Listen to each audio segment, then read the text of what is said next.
Saludos amigos y amigas, bienvenidos al ejercicio de Lección Divina para hoy, jueves 4 de agosto.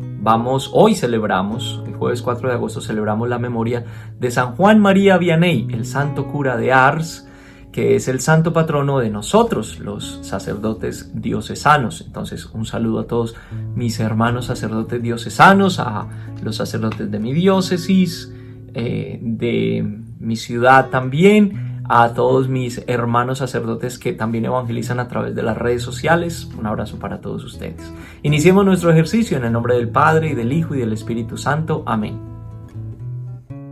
Ven, Espíritu Santo, llena los corazones de tus fieles y enciende en ellos el fuego de tu amor. Envía, Señor, tu Espíritu y todo será creado, y se renovará la faz de la tierra. Oremos.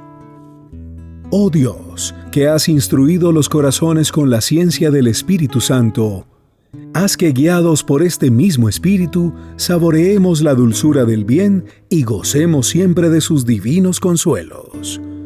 Por Jesucristo nuestro Señor. Amén.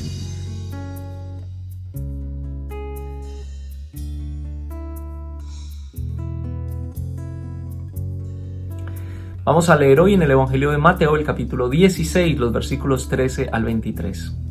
En aquel tiempo, cuando Jesús llegó a la región de Cesarea de Filipo, hizo esta pregunta a sus discípulos: ¿Quién dice la gente que es el Hijo del Hombre? Ellos le respondieron: unos dicen que eres Juan el Bautista, otros que Elías, otros que Jeremías o algunos de los profetas. Luego les preguntó: ¿y ustedes? ¿Quién dicen que soy yo? Simón Pedro tomó la palabra y dijo: Tú eres el Mesías, el Hijo de Dios vivo. Jesús entonces le dijo: Dichoso tú, Simón, hijo de Juan, porque esto no te lo ha revelado ningún hombre, sino mi Padre que está en los cielos. Y yo te digo a ti que tú eres Pedro, y sobre esta piedra edificaré mi iglesia. Los poderes del infierno no prevalecerán sobre ella. Yo te daré las llaves del reino de los cielos. Todo lo que ates en la tierra quedará atado en el cielo, y todo lo que desates en la tierra quedará desatado en el cielo. Y les ordenó a sus discípulos que no dijeran a nadie que él era el Mesías. A partir de entonces comenzó Jesús a anunciar a sus discípulos que tenía que ir a Jerusalén para padecer allí mucho de parte de los ancianos, de los sumos sacerdotes y de los escribas, que tenía que ser condenado a muerte y resucitar al tercer día. Pedro se lo llevó aparte y trató de disuadirlo, diciéndole: No lo permita Dios, Señor, eso no te puede suceder a ti. Pero Jesús se volvió a Pedro y le dijo: Apártate de mí, Satanás, y no intentes hacerme tropezar en el camino, porque tu modo de pensar no es el de Dios, sino el de los hombres.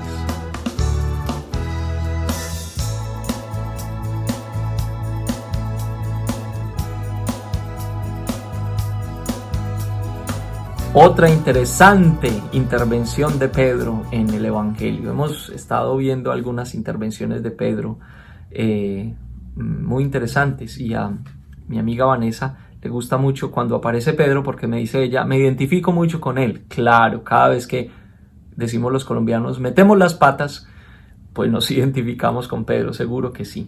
En el Evangelio de hoy Jesús le pregunta, después de un día de viaje, de paseo a Cesarea de Filipo, que es además un trasfondo muy interesante para hacer esta pregunta, porque esta ciudad fue construida para honrar al César, al emperador del glorioso imperio romano, y allí les pregunta: ¿quién dice la gente que es el Hijo del Hombre? ¿Quién dice la gente que soy yo?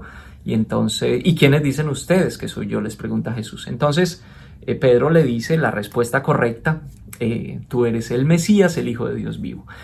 Para muchos, o el Cristo más bien, el ungido, ¿sí? El ungido. Para muchas personas decir tú eres el Cristo, el Hijo de Dios vivo, es como decir tú eres un superhéroe con superpoderes y cosas así.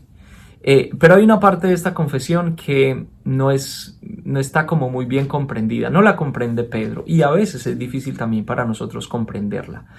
Los profetas en el Antiguo Testamento entendieron muy bien que el Cristo, el ungido de Dios, no es un privilegio, sino que era una misión, y esa misión suponía sufrimiento y rechazo.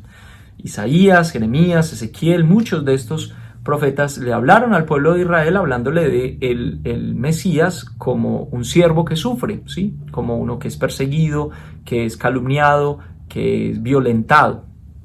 Entonces la incapacidad de entender esa parte en la revelación de Jesús, de su identidad como Mesías, tal vez viene de una idea equivocada que tenemos acerca del reino de Dios, ¿sí? Y tal vez, lo más seguro es que viene de una idea equivocada que tenemos de Dios mismo, ¿sí? La cuestión, o la pregunta más bien, ¿quién es Jesús? Es una pregunta importante porque es una pregunta acerca de quién es Dios para nosotros. Más aún, esa misma pregunta responde a la pregunta por quién soy yo como discípulo, como persona de fe. Preguntarnos quién es Jesús o responder quién es Jesús es también responder por ¿y quién soy yo como cristiano, como persona de fe? ¿En qué Dios es el que creo? ¿Quién es Jesús para mí? ¿Sí? Entonces, el rechazo de Pedro de esa segunda parte de la revelación de Jesús, cuando les dice que iba a Jerusalén a sufrir, que iba a ser entregado, que iba a morir, etcétera, etcétera. Dios no lo permita, Señor, que eso nunca te pase. Es precisamente el rechazo de lo que significa la vida cristiana en términos generales. Es un rechazo de la realidad también. ¿Por qué? Miren, pero antes quiero hacer como lo decimos en inglés, ¿cómo se diría? Como un disclaimer, es decir, como una advertencia, una advertencia más bien. No estoy haciendo aquí una apología del sufrimiento, no voy a hacer una apología del sufrimiento por sí mismo, como si nosotros los cristianos pensáramos que el sufrimiento es algo bueno por sí mismo, ¿sí? No, ni buscamos el sufrimiento, ni deseamos el sufrimiento, ni creemos que el sufrimiento es un castigo de Dios por todos nuestros pecados, ¿sí? Yo sé que esto puede ser problemático, pero la espiritualidad cristiana se basa en la revelación de Dios. Y la revelación de Dios, que se nos da en las escrituras, que se nos da en la historia, que se nos da en la naturaleza, etcétera, etcétera, nos da una percepción de la realidad bien clara. Y la realidad nos dice que la vida en sí misma, especialmente la vida cristiana, que es una vida que se compromete con el otro, que es una vida que nos descentra, que nos saca de nosotros mismos, pues entraña o trae en sí misma dificultades, persecuciones, malentendidos, incomodidades, sufrimiento en términos generales, ¿sí? Vuelvo y lo digo, no es que creamos que Dios quiera que nosotros suframos, pare de sufrir, no. No creemos que Dios quiera que nosotros suframos, ni creemos que el sufrimiento es un castigo, pero sí creemos que esto hace parte del misterio de nuestra humanidad, de nuestra vida humana, y también parte del misterio de nuestra condición pecadora. Pero también creemos y lo afirmamos que en medio del sufrimiento Dios está ahí con su poder salvífico para salvarnos, ¿sí? Entonces, la respuesta de Jesús a Pedro, apártate de mí, Satanás, porque tú piensas como los hombres y no como Dios, es también una invitación para decirle, mira, tal vez tienes que cambiar tus paradigmas y empieza a pensar desde una perspectiva de la realidad más acorde con lo que es la realidad. Es que la vida tiene sufrimiento, ¿sí? Pensar como Dios. Me parece tan bonito eso porque después San Pablo va a decirlo en la primera carta a los Corintios, nosotros tenemos la mente de Cristo. Es decir, nosotros podemos comprender la realidad como la comprende Dios, con todo lo que ello significa.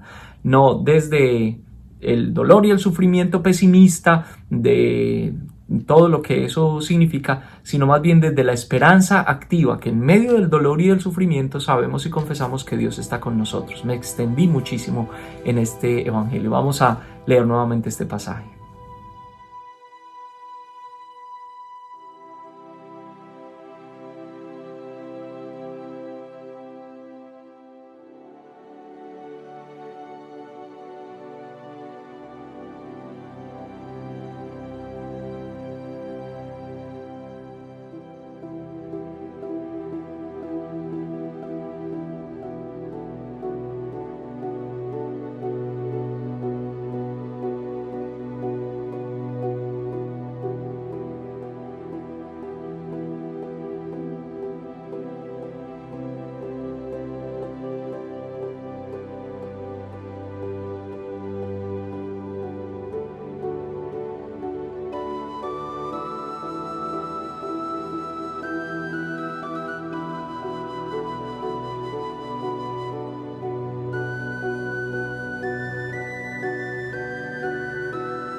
Y como hoy es día de San Juan María Vianney, pues vamos a orar con esta oración pequeñita, cortita, una oración de amor a Dios que compone San Juan María Vianney. Oremos.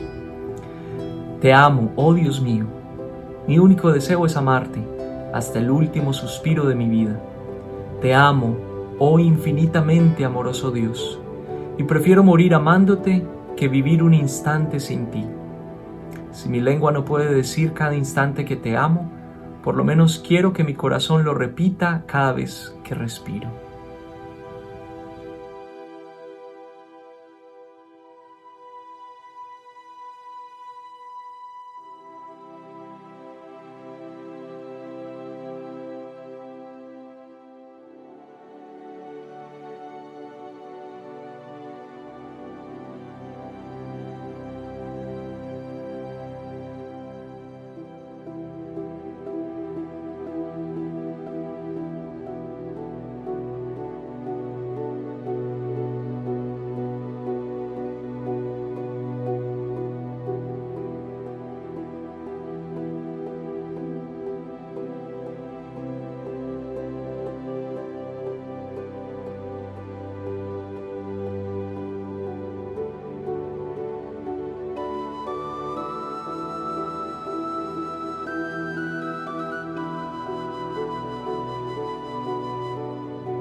Amén. Vuelvo y le envío un saludo a todos mis hermanos sacerdotes diocesanos. Feliz día de San Juan María Vianney y que el Señor los bendiga a todos en el nombre del Padre, del Hijo y del Espíritu Santo. Amén.